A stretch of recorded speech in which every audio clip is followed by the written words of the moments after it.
성경 속의 기도의 사람들 우리가 살펴보고 있는데요. 오늘 10번째 시간입니다. 지난주에 사도 바울에 대해서 살펴봤고요.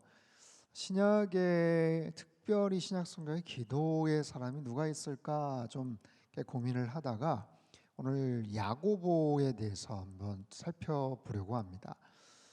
성경에 언급되는 훌륭한 사람들 다 하나같이 다 기도의 그런 사람들, 기도의 일꾼들이었겠지만 특별히 성경 안에 기도에 대한 특별한 메시지나 어떤 사건들이 있지 않으면 우리가 사실 깊이 묵상을 하거나 해서 교훈을 찾을 수가 없잖아요.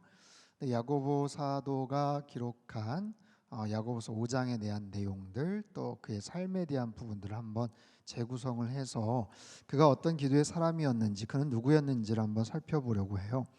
여러분, 야고보는 그 당시 굉장히 흔한 이름이었습니다. 요한도 마찬가지지만 야고보는 굉장히 흔한 이름이었고, 야고보서를 기록했던 그 야고보는 예수님의 제자 야고보가 아니죠. 우리가 알고 있는 야고보는 두 명입니다. 세베대 아들 야고보는 예수님의 12제자 중에 한 사람이죠. 그 사람은 요한의 형제이기도 하고요. 제일 첫 번째 순교를 한 사도행전 12장에 보면 제일 첫 번째 제자 중에서 제일 첫 번째 순교를 한 사람이 세베대의 아들 야고보입니다. 하지만 오늘 본문에서 언급할 야고보는 예수님의 동생 야고보입니다. 여러분, 예수님에게 동생들이 있었다는 것 아십니까? 알고 계세요? 끄덕끄덕 하시는데 몇 명 있는지도 아세요? 잘 모르시겠죠?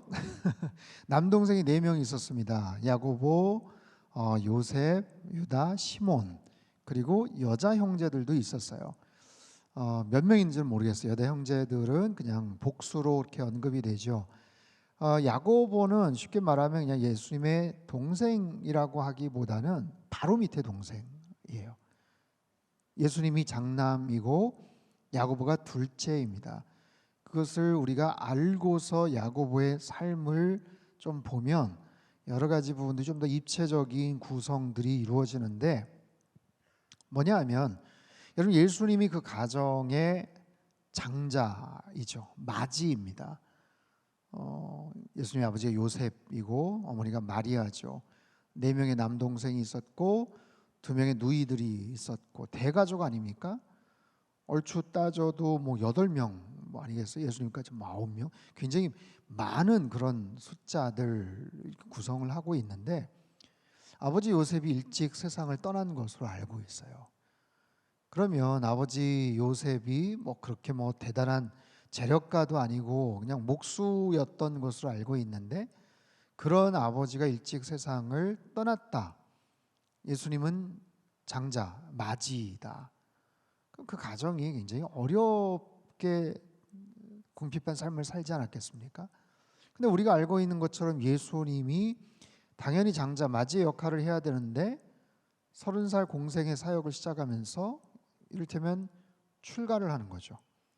가출이라고 하기에는 그렇고 출가라고 하기에는 약간 어감이 좀 그렇고, 어쨌든 본격적인 공생의 사역을 시작을 한 거예요. 그러면 당연히 자연스럽게 가장의 역할은 누가 해요? 야고보가 하는 거예요. 오늘 본문의 주인공 야고보가 실질적인 가장의 역할을 하게 됩니다. 형은 떠났어요. 인간적인, 육체적인 그런 형은 떠나서 어디로 갔는지도 잘 모르고 여기저기서 들려오는 소문만 있을 뿐이죠. 자, 그러면 야고보를 비롯한 다른 동생들이 형인 예수를 바라보는 시각이 어떠했겠는가? 좋지 않았겠죠. 그렇죠? 곱지 않은 시선을 가졌을 거예요. 만약에 그 가정에 그렇게 대단한 부자도 아니고 재력이 있는 것도 아니고 땅을 사놓은 것도 아니고, 그렇기 때문에 장자로서 마지로서의 특별한 권한이나 권리를 누릴 만한 것도 사실은 없었을 겁니다. 여러분, 창세기에 보면 아브라함, 이삭의 아들 야곱과 에서와 야곱에 대한 어떤 그런 이야기들을 보면 할아버지 때부터 물려받은 그 재산에 대한 상속권들, 장자의 축복들, 이런 부분들을 우리가 잘 알지 않습니까? 장자, 마지는 2배의 재산을, 유산을 상속받는 그런 위치에 있었고, 또 중요한 그런 권한들이 있었던 거죠. 어쨌든 가난한 집안이 궁핍한 집안이긴 하지만 장자로서의 어떤 권리가 있었어요. 권한이 있었죠. 하지만 형이 없는 거예요. 집을 떠난 거죠. 장자로서의 권한이 있다면, 권리가 있다면 뭐 그렇게 그쪽으로 가겠지만, 장자로서의 책임과 의무가 있는데 그거를 사실은 가족들 입장에서 볼 때는 하지를 않고 떠나는 거잖아요. 그럼 오롯이 그 역할이, 그 책임이, 그 의무가 누구한테 가요? 야고보에게 가는 거예요. 야고보에게. 실제적인 의무와 책임은 현재 자신이 맡고 있는 셈이죠. 그러니 마음이 어떻겠어요? 형에 대한 이제 부정적인 인식들을 갖고 있지 않겠습니까? 도대체 형은 뭐 하는 사람이야? 그거는 뭐 굉장히 매너 있게 얘기하는 거고, 그 인간 도대체 뭐야 도대체? 나가서 뭐 하는 거야 도대체? 뭐 어디 가서 도대체 뭘 하는 거야? 뭐 돌을 닦는 거야? 뭐 이상해. 정신세계가 뭐 이상해. 그런 거예요. 근데 소식이 없던 형이 인근에 와서 뭐 천국의 메시지를 전한다더라, 뭐 선지자라고 하더라, 무슨 뭐 메시아 어쩌고 저쩌고 얘기한다. 아니 그 형이, 그 인간이, 어머니 마리아도 사실은 그 아들 예수에 대한 그 관계가 참 애매한 거죠. 자기가 분명히 낳은 아들이긴 하지만 인간적인 의미에서 낳은 아들이라기보다는 분명히 천사 가브리엘을 통해서 받았던 그런 메시지도 있었고, 그래서 범상치 않은 그런 아들인 거예요.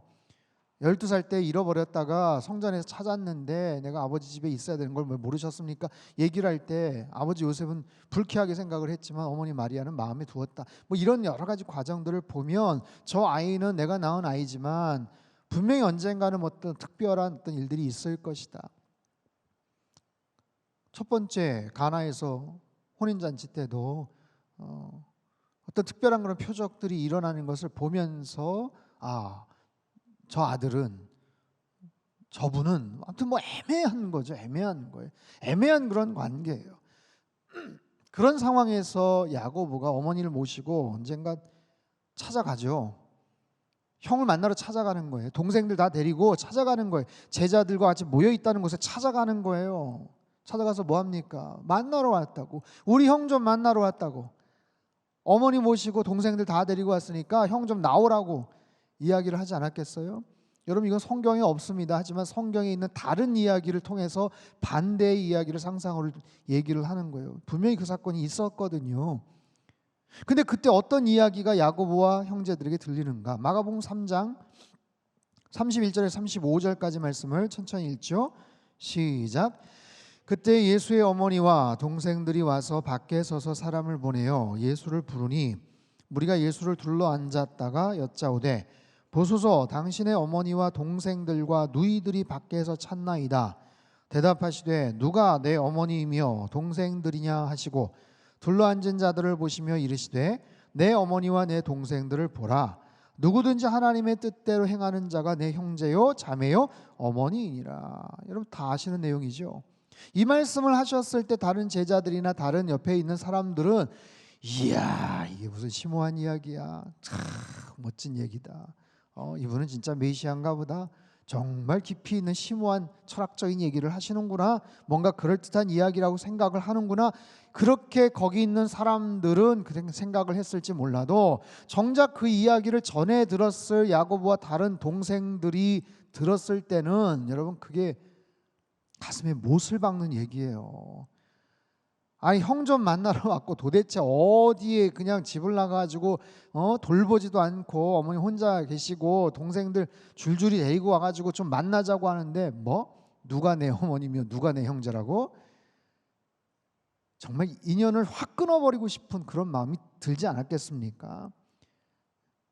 관계가 그런 거예요. 속상한 거예요. 불편한 거예요. 시간이 지나면서 어느 만큼 마음이 열렸는지는 모르겠지만 복음서에 보면 그 동생들과 예수님과의 그런 대화나 이게 그렇게 많지는 않아요. 하지만 딱 한 번 또 나오는데 그다지 형에 대해서 곱지 않은 시선, 그리고 신뢰하지 않는 그런 내용들이 또 소개가 됩니다. 요한복음 7장 예수님의 형제들에 대한 이야기가 또 나오죠. 7장 1절에서 5절까지 말씀 같이 읽죠. 시작. 그 후에 예수께서 갈릴리에서 다니시고 다니려 아니하심은 유대인들이 죽이려 함이로라. 유대인의 명절인 초막절이 가까운지라. 그 형제들이 예수께 이르되, 당신이 행하는 일을 제자들도 보게 여기를 떠나 유대로 가소서.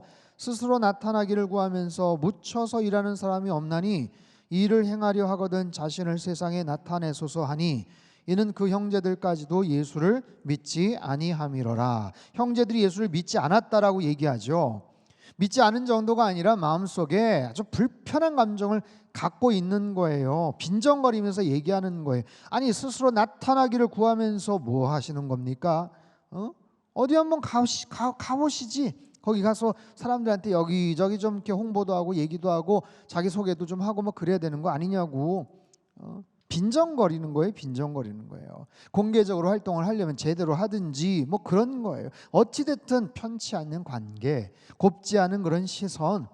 적어도 예수님이 육신의 형제들에게 있어서는 그다지 인정을 받지 못하는 그런 상황들이고, 예수님 살아계시는 동안 적어도 예수님을 구세주로 믿지 않았어요. 고백하지 않았어요. 자, 질문. 여러분, 골고다에서 예수님께서 가상칠언, 힘이 정말 다 사라져가고 숨 넘어가기 일보 직전에 어머니 마리아를 부탁을 하죠. 누구에게 부탁을 해요? 사도 요한에게 부탁을 해요. 제자 요한에게 부탁을 한다고요. 어머니 마리아를 부탁해 보라, 네 어머니다 라고 얘기하죠. 이유가 뭡니까? 왜 그랬죠? 차마 동생들이 미안해서? 왜 그랬죠? 우리 집 가난하니까 차라리 좀 부잣집 요한에게 좀 이렇게 좀 부탁을 하려고? 여러분, 아마도 마리아는 어머니고 예수님이 누구신지를 알았기 때문에 그런 모정에 의해서 그 마지막 순간까지 그 현장에 있었지만 동생들은 아마 그 자리에 없었을 거예요. 옆에 버젓이 있는데, 야고보랑 동생들 버젓이 있는데 내버려 두고 요한에게 얘기했다면 더 진짜 가슴에 대못을 박는 거나 마찬가지죠. 없었을 거예요. 관계가 그랬어요. 관계가. 그렇다면 그 야고보가 언제 변화가 되었을까요? 다른 동생들은 차치하고 바로 두 번째, 바로 밑에 동생인 야고보는 언제 어떻게 변화되었을까? 예수님은 그 야고보에 대해서 어떤 마음이 있었을까? 적어도 예수님은 동생들에게 있어서 인간적으로 볼 때는 그렇게 좋은 형은 아니었죠. 좋은 아들도 아니었을 거고, 공생의 사역을 하시다 보니까 분명히 그런 부분들이 있었을 거예요. 하지만 어떤 계기가 있었겠죠. 그것을 고린도전서 15장에 보면 3절 이하에 이런 이야기가 나와요. 고린도전서 15장 3절에서 8절 천천히 한번 읽겠습니다. 시작.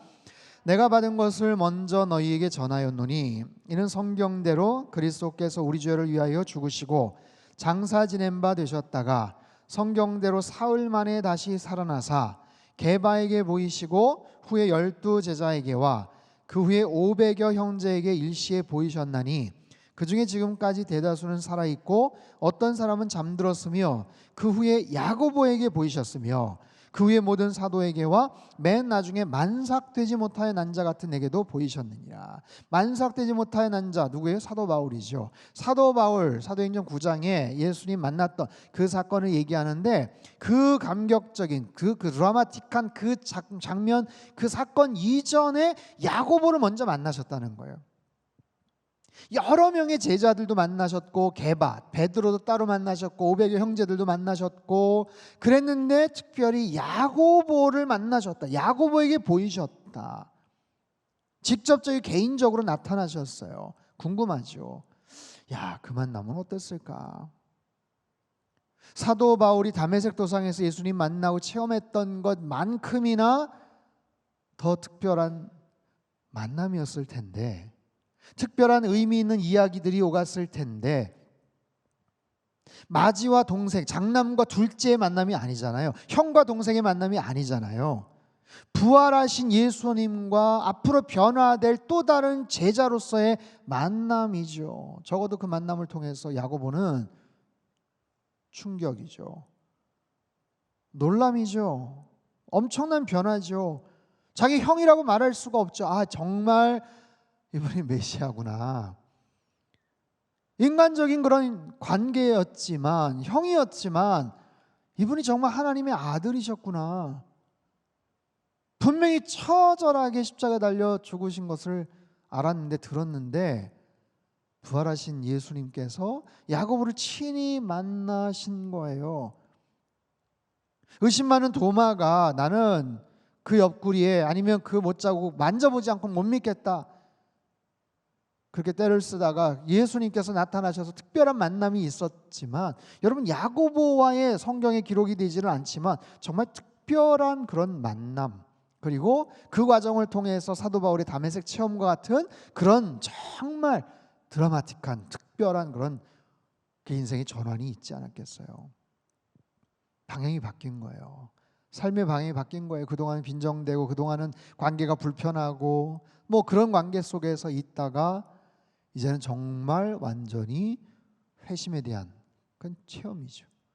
그러면 그 야고보가 어떻게 초대교회의 리더 역할을 하게 되었을까? 여러분, 다른 제자들은 3년 동안 예수님과 동고동락을 하면서 특별한 그런 시간들, 훈련의 그런 모든 과정들이 축적되었고, 사도 바울만 해도 만나고 나서 아라비아 사막으로 3년간 가 있었던 특별한 어떤 그런 숨겨진 그런 기간들이 있었는데, 야고보는 도대체 무슨 특별한 체험이 있었던 것도 아니고 사도 바울 같은 그런 학식이 있었던 것도 아닌데, 단순히 예수님과 인간적으로 생존해 계실 때 혈육의 관계라는 그거 말고는 없었는데 어떻게 그런 리더 역할을 하게 되었을까 싶은 거예요. 여러분, 사도행전 15장에 보면 이미 야고보는요 초대교회 기둥과 같은 역할을 합니다. 중심인물이 됩니다. 1차 전도 여행 후에 예루살렘 총회가 열린 자리에서 아주 민감한 그런 교리에 대해서 결정을 하는 그 상황 속에 누구도 어떻게 얘기하지 못하는 상황에서 야고보가 딱 손을 들어서 이렇게 하면 좋겠습니다. 정리를 그냥 딱 해버리죠. 어떻게 그런 권위를 얻게 되었을까 싶은 거예요. 여러분, 사도행전 12장에 보면 베드로가 투옥되죠. 헤롯 아그리빠 1세 박해로 투옥되죠. 베드로가 죽을 뻔했죠. 거의 죽는다고 봐도 뭐 이상하지 않았죠. 그래서 어떻게 합니까? 예수님의 다른 제자 야고보가 먼저 처형을 당하고 성도들은 모여서 같이 기도하고 있었죠. 기도하고 있었잖아요. 살려달라고 밤새 같이 기도하고 있었잖아요. 근데 천사가 나타나서 착고를 풀고 그리고 베드로를 그 감옥에서 끌어내는, 그리고 탈옥 뭐 이렇게 나오게 하는 그런 과정들이 나오죠. 그때 어떻게 합니까?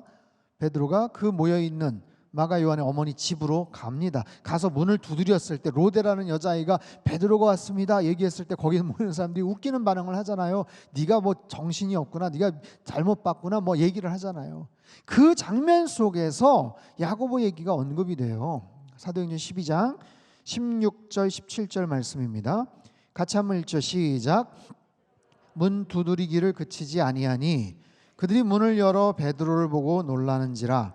베드로가 그들에게 손짓하여 조용하게 하고 주께서 자기를 이끌어 옥에서 나오게 하던 일을 말하고 또 야고보와 형제들에게 이 말을 전하라 하고 떠나 다른 곳으로 가니라.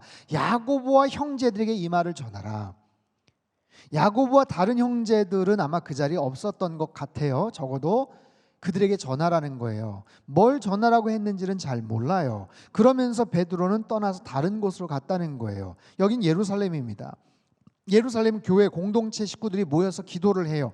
근데 그 정말 혈안이 되어서 베드로를 죽이려고 했었고, 베드로가 없어졌다, 뭐 탈옥을 했다, 그래서 지키고 있던 다른 간수들이 대신 처형을 당하는 그런 살벌한 상황에서 베드로가 거리를 활보할 수가 없었던 거죠. 예루살렘에 계속해서 머물 수가 없었던 거죠. 위험한 그런 상황이 되니까. 그래서 어떻게 해요? 마치 뭐 독립군들 막 이렇게 일정시대 때 막 그런 모습처럼 베드로는 거기서 떠나는 거예요. 예루살렘을 떠나요. 대신에 그 역할을 누구에게 부탁을 하냐면 야고보에게 부탁을 하는 거예요. 전후 맥락 상황들을 다 얘기하고 야고보에게 이 상황을 전달을 하고 다른 형제들에게 전달을 하고, 대신 예루살렘 공동체 교회는 앞으로 야고보에게 부탁을 한 거예요.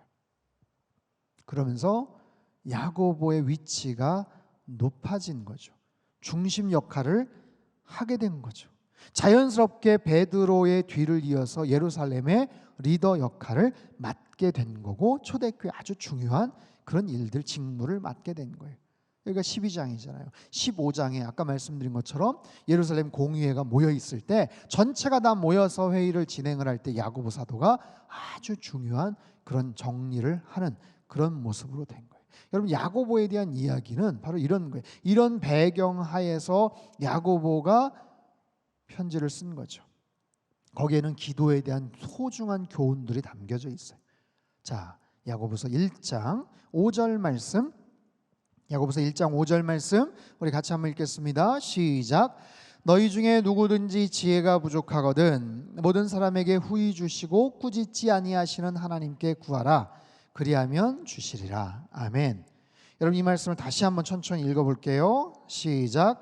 너희 중에 누구든지 지혜가 부족하거든 모든 사람에게 후히 주시고 꾸짖지 아니하시는 하나님께 구하라. 그리하면 주시리라. 아멘이죠. 하나님께 구하라는 거예요. 그러면 주신다는 거예요. 뭘요? 지혜를 구하라는 거예요. 지혜가 부족하다고 느껴지면 구하라는 거예요. 그러면 모든 사람에게 후히 주시고 꾸짖지 않으시는, 너 왜 이렇게 귀찮게 해? 꾸짖지 않으시는 거예요. 너 지난번에 내가 응답해 줬잖아. 거절하지 않으시는 거예요. 훨씬 더 많은 것으로 후하게 응답해 주시 그 하나님께 구하라. 그러면 주실 것이다. 야고보서 기도에 대한 아주 유명한 메시지, 지혜에 대하여 말합니다. 지혜에 대한 깨달음을 이야기해요. 야고보서가 5장까지 있는데 행함에 대한 그런 강조도 있고 경건에 대한 강조도 있고 다양한 그런 이야기들을 하지만 특별히 기도에 대해서 지혜에 대한 부분들을 얘기해요. 지혜에 대해서 야고보 사도가 깨달은 거예요. 야, 내가 참 지혜가 없었구나. 내가 참 부족했구나. 자기 인생에 있어서 자기 형에 대해서 오해를 했구나. 형이 이상한 사람인 줄 알았구나. 깨달은 거죠. 인생의 중요한 터닝 포인트가 되는 거예요.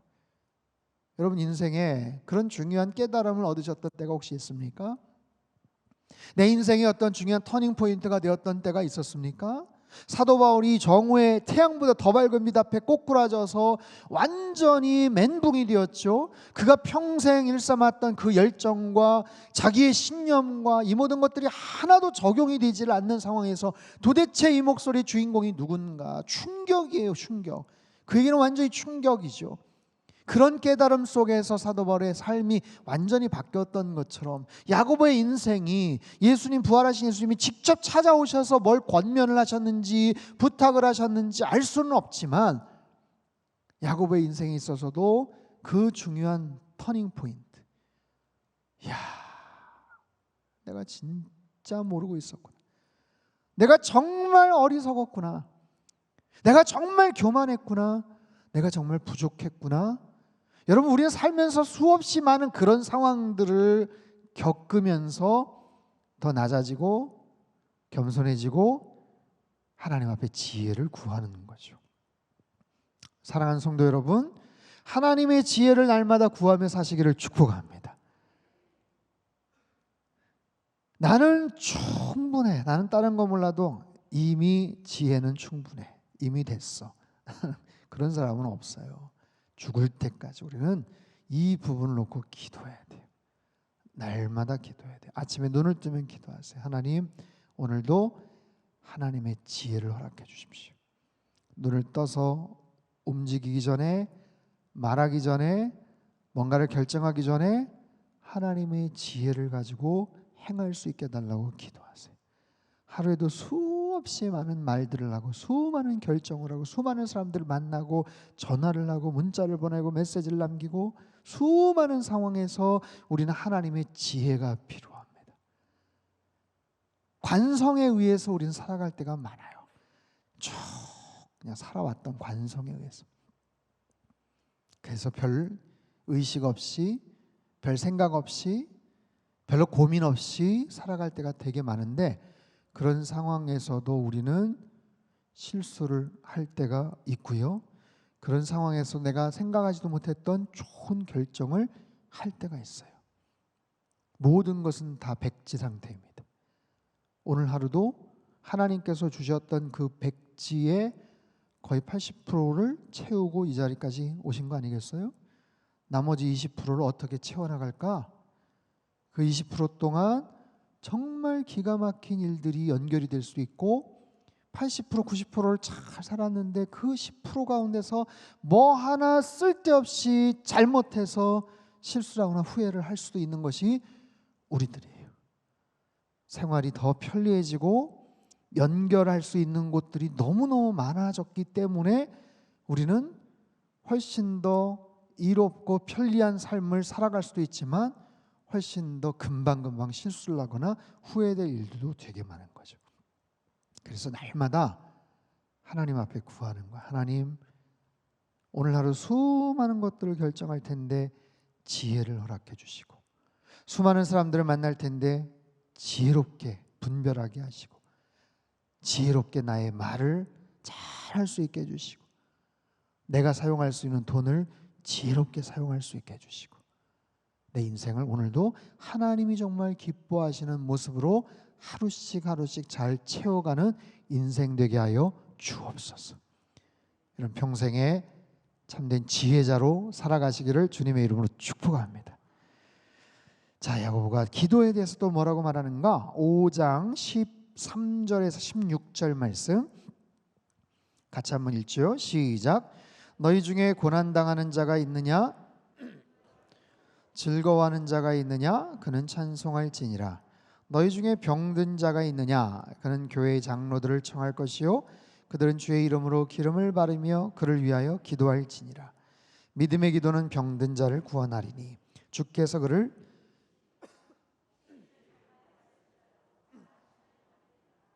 그러므로 너희 죄를 서로 고백하며 서로 기도하라. 의인의 간구는 역사하는 힘이 큼이니라. 아멘. 사실 내용들을 가만히 보면 기도에 대해서 뭔가 특별하고 뭔가 대단하고 정말 깜짝 놀랄 어떤 그런 메시지가 있는 것은 아니에요. 너무 당연한 그런 얘기일 수 있죠. 고난당하는 자가 있느냐? 기도해라. 병든 자가 있느냐? 교회 리더들을 청해서 그렇게 해서 기름을 바르며 그를 위하여 기도하라. 기름을 바른다는 것은 약간의 치료 행위입니다. 그러니까 어떻게 보면 기도만 하라는 게 아니라 의학적인 도움을 받으면서도 같이 기도하라 라는 그런 의미일 수 있어요. 믿음의 기도는 병든 자를 구원하리니. 아픈 사람들, 뭐 병든 자뿐이겠어요? 정말 난관에 처해 있는 그런 사람들 기도할 때는 믿음의 기도를 해. 당연한 거죠. 믿음의 기도. 근데 죄를 범하였을지라도 사함받는다. 그 믿음의 기도가 순도 100%의 믿음이냐 80%의 믿음이냐 그것보다도 내 안에 죄가 있느냐 없느냐, 죄의 문제를 해결함 받고서 하나님 앞에 가라. 하나님이 용서해 주지 않으면 어떻게 해요? 아니라는 거예요. 용서해 주실 거라는 거예요. 그러니 그 문제를 먼저 해결함 받고 하나님 앞에 기도해라. 너희 죄를 서로 고백하고 병이 낫기를 서로 기도하라. 병이 낫기를 서로 기도하라. 우리 예배 가운데 금요 경배 찬양 때 우리가 환우들을 위해서 기도하잖아요. 병이 낫기를 위해 서로 기도하라. 의인의 간구는 역사하는 힘이 큼이니라. 누가 의인이라고 자신할 수 있겠어요? 하지만 예수 그리스도의 십자가의 보혈의 공로로 말미암아 의롭다 여김 받은 사람들이 함께 모여서 기도할 때 그 믿음의 기도를 하나님이 들어 응답해 주신다라는 거예요. 여러분, 야고보 사도는요, 믿음과 행위라는 측면에서 볼 때 믿음을 강조하기보다는 행위를 더 많이 강조한 사람으로 알려져 있어요. 알고 계시죠? 사도 바울은 믿음에 대한 이야기를 굉장히 많이 했죠. 근데 야고보 사도는 믿음이라기보다는 행함에 대한 부분들을 굉장히 많이 강조를 했기 때문에 종교 개혁자들에 의해서는 조금 야고보 사도의 편지나 내용들을 지푸라기 서신이다. 마틴 루터가 그런 얘기도 했죠. 저거는 이게 어떻게 성경에 들어왔는지 몰라. 약간 뭐 그런 정도. 믿음이 중요하지 뭐 행함을 얘기를 해?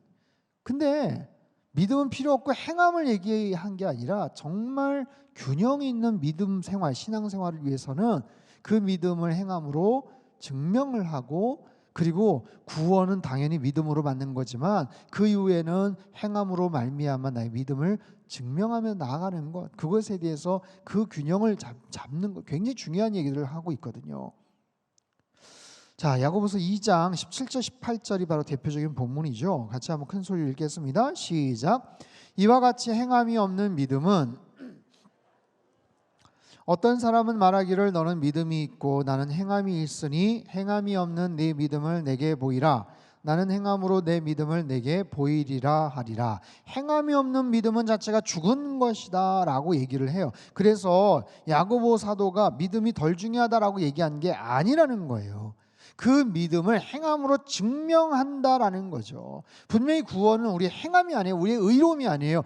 전적인 하나님의 구원의 은총이고 하나님을 향한 우리의 믿음의 고백 때문이라는 것을 우리는 분명히 알고 있어요. 하지만 그 위의 삶은 그 믿음을 우리의 행함으로 증명하는 것이죠.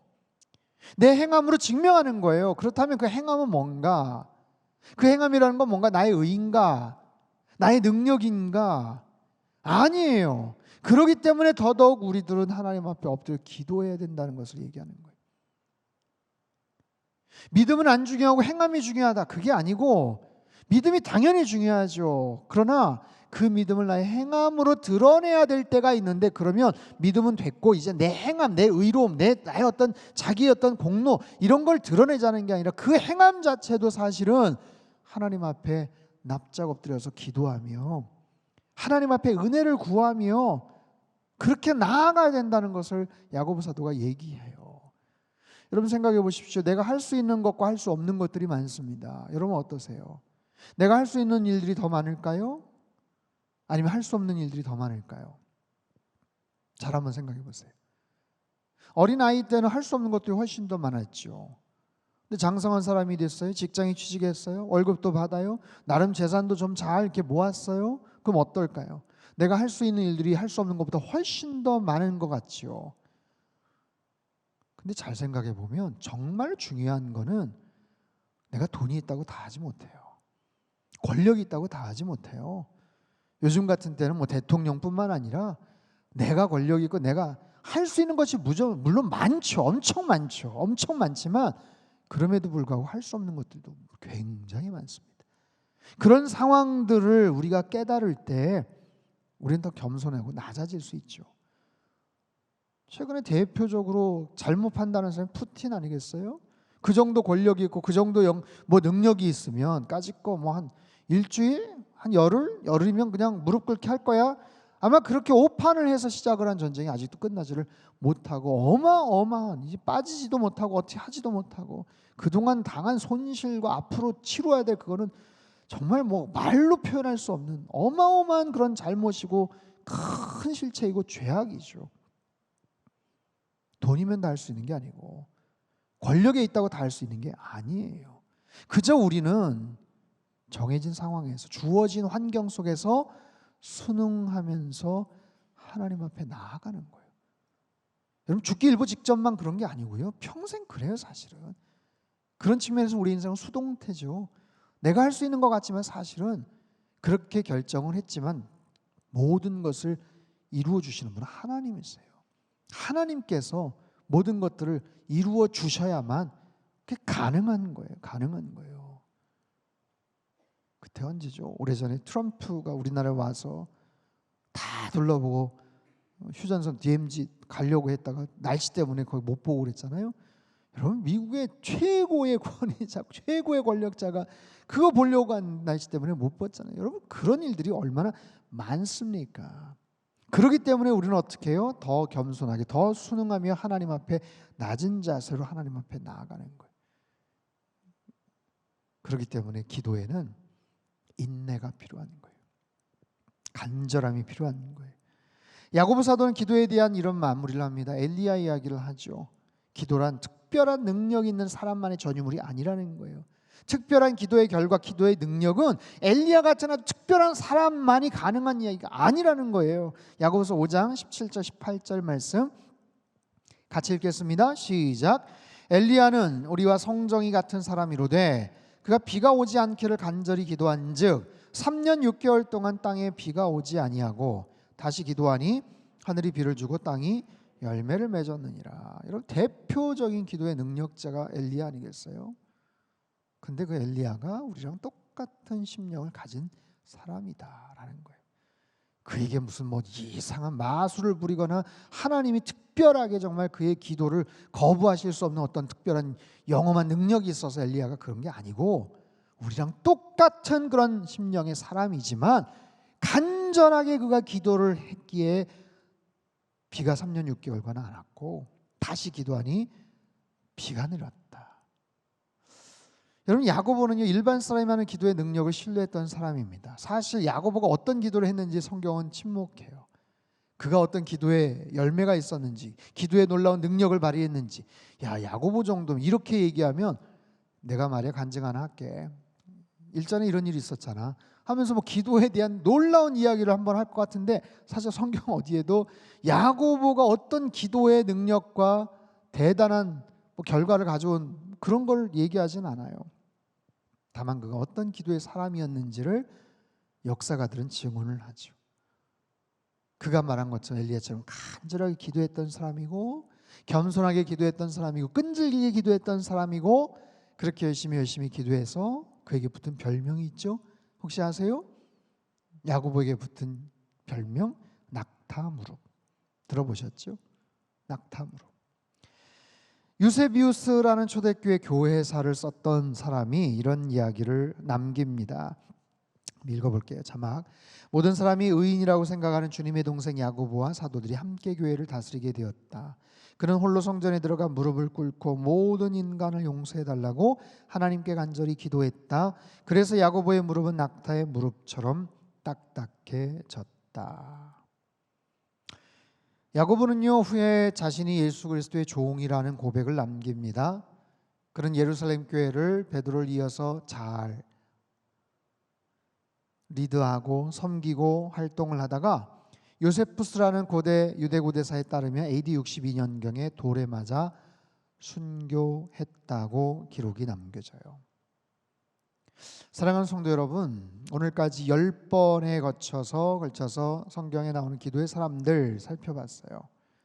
아브람, 모세, 사무엘, 다윗, 솔로몬, 여호사밧, 느헤미야, 다니엘, 그리고 바울과 오늘 야고보입니다.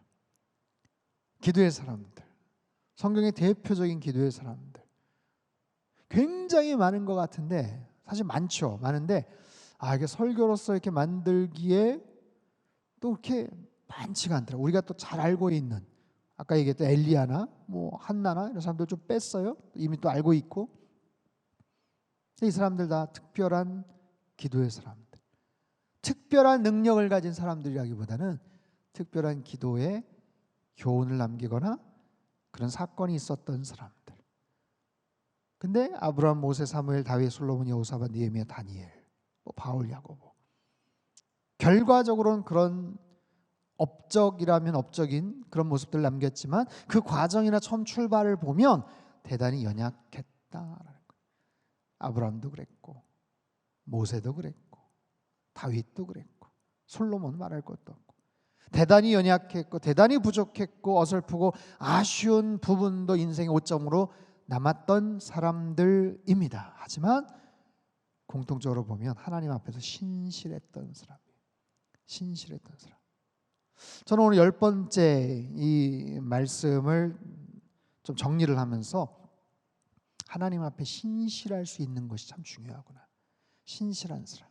기도의 응답이나 기도의 결과도 참 중요하지만 기도의 능력도 중요하지만 낙타 무릎을 만드는 것도 중요하지만 하나님 앞에서 신실했던 사람들이 결국 기도의 사람들로 쓰임 받더라라는 거예요. 여러분 하나님 앞에서 신실한 사람들 되시기를 축복합니다. 하나님 앞에서 신실한 거예요. 하나님 안에서 겸손한 거예요. 온유한 거예요. 그리고 그것을 바탕으로 하나님과 친밀한 관계를 유지하는 거예요. 이 사람들 보면 기도에 특별한 사건들도 있지만 하나같이 다 하나님과 친했던 사람들, 하나님과 친했던 사람들, 하나님과 친밀한 관계를 늘 누리며 유지하셨으면 좋겠어요. 하나님 바라보면서 하나님의 마음을 읽고 내 마음을 하나님 앞에 아뢰는 거예요. 여러분 기도를 하면서 내 중심을 잡는 거예요. 내 중심을 악기도 튜닝을 해야 돼요. 악기도 그렇죠? 튜닝을 하는 거예요. 사격을 할 때 0점 조준이라는 걸 탁 해요. 그런 것처럼 내 마음을 튜닝하는 거예요. 중심을 잡는 거예요. 언제까지? 계속해서 그 마음 가지고 하나님 앞에 가는 거예요. 하나님 앞에서 아니면 주님과 같이 주님의 마음을 품고 살아가는 거.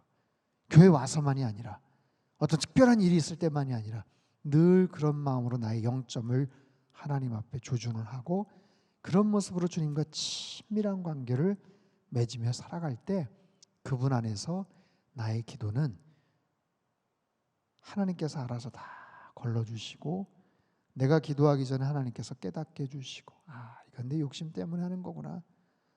이 부분은 정말 필요한데 하나님께서 가장 또 필요할 때 응답해 주시겠구나. 내가 원하는 대로 안 했는데도 하나님께서 더 원하시는 모습으로 분명히 이루어 주실 거구나 하면서 그 순간 그 과정을 통해서 이미 응답이 되고 마음속에 확신이 생기는 바로 그런 모습들, 그런 모습으로 기도의 사람으로 그렇게 변화되고 성숙해 가시기를 주님의 이름으로 축복합니다.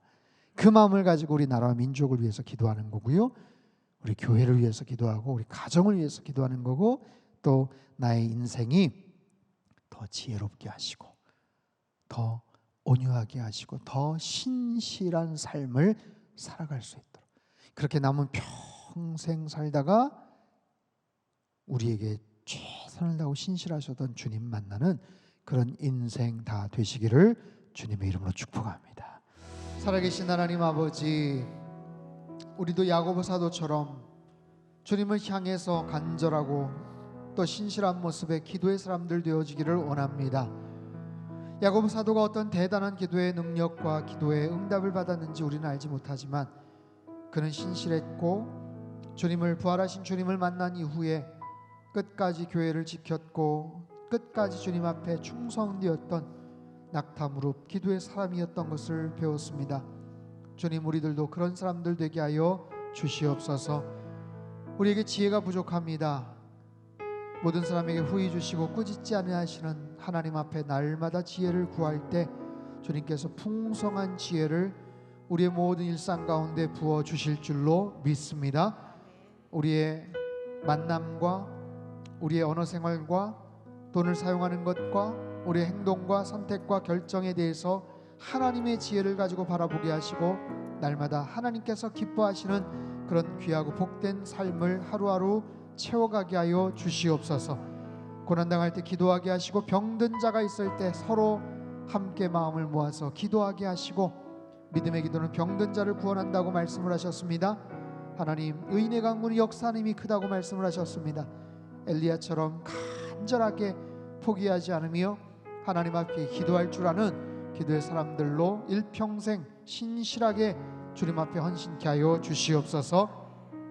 다음 주 5월 10일 날 새로운 대통령이 시작을 하고 그의 모든 임기를 출범 시작을 합니다. 하나님, 대통령과 모든 위정자들 주님께서 붙잡아 주시어서 초심 잃어버리지 않게 하시고 교만하지 않게 하시고 한쪽으로 기울어지지 않게 하시고 정말 나라 민족을 위해서 정말 많은 사람들에게 존경과 인정을 받는 귀한 리더가 될 수 있도록 주님 붙잡아 주시옵소서. 세계 선교 열방을 위해서도 기도하였습니다. 전 세계 곳곳에 흩어져서 수고하고 애쓰시는 모든 선교사님들, 전쟁과 또 기근과 전염병으로 낭망하여 정말 하나님의 그 위로와 복음의 소망이 필요한 그곳에 예수 그리스도의 십자가의 복음을 증거하시는 모든 선교사님들, 그 가정과 가족들을 지켜 보호하여 주옵소서. 러시아 우크라이나 전쟁이 하루속히 중단되게 하시고 주님께서 모든 것들을 강제적으로 스탑시켜 주시고 고통받는 영혼들 긍휼히 여겨 주시옵소서. 환우들을 위해서 기도하였습니다. 불쌍히 여겨 주시고 간절하게 기도하는 모든 기도를 통해서 병에서도 나을 뿐만 아니라 이 과정을 통해서 살아계신 하나님을 저들이 체험케 하여 주시옵소서. 우리 개인과 가정을 위해서 기도하였습니다. 기도의 사람 되게 하시고 하나님, 기도의 제목이 끊어지지 않게 하시고 날마다 우리 일상에서도 성령 충만함으로 우리 가정을 잘 만들어가며 하나님이 기뻐하시는 그런 귀한 가정 되게 하여 주옵소서. 주일 예배를 위해서 기도하였습니다. 특별히 말씀 전하실 박신일 목사님 건강을 지켜주시고 성령 하나님께서 주의 종을 통해서 들려주시기를 원하시는 귀한 말씀이 선포될 때 우리 성도님들 마음의 문이 활짝 열려져서 그 말씀이 씨앗되게 하시고 풍성한 열매로 나타날 수 있게 하여 주시옵소서. 홈커밍데이 축제, 하나님 그 모임을 통해서 1년 이상 오랫동안 온라인과 비대면으로만 참석했던 성도님들 다시 예배의 자리에 나오게 하시고 하나의 공동체로서의 기쁨과 감격을 누릴 수 있도록 주님 도와 주시옵소서. 생명을 살리는 선교직 교회 되어지기를 원합니다. 말씀 충만케 하시고 기도 훈련 가운데 하나님 주님을 더욱더 앙망하며 기도의 놀라운 역사와 능력들을 체험하는 우리 모든 성도님들 다 되게 도와주시옵소서. 이전에게도 귀한 물질 주님 손에 의탁을 드립니다. 귀한 손길들 하나님 백배 천배 만배로 갚아주시고 예물이 쓰여지는 모든 곳에 하나님의 나라가 힘있게 임하도록 축복하여 주시옵소서. 이제는 우리 주 예수 그리스도의 크신 은혜와 하나님 아버지의 극진하신 사랑하심과 성령님의 교통하심의 역사가 하나님 야고보와 같은 기도의 사람으로 일평생 신실하게 주님 앞에 그렇게 세워지기를 간절히 소망하는 예배드린 모든 주의 백성들, 그들의 가정과 일터와 건강과 자녀들이 앞길 위에 이 나라 민족 흩어진 모든 열방 위에 이제로부터 영원토록 함께 하시기를 간절히 축원하옵나이다. 아멘.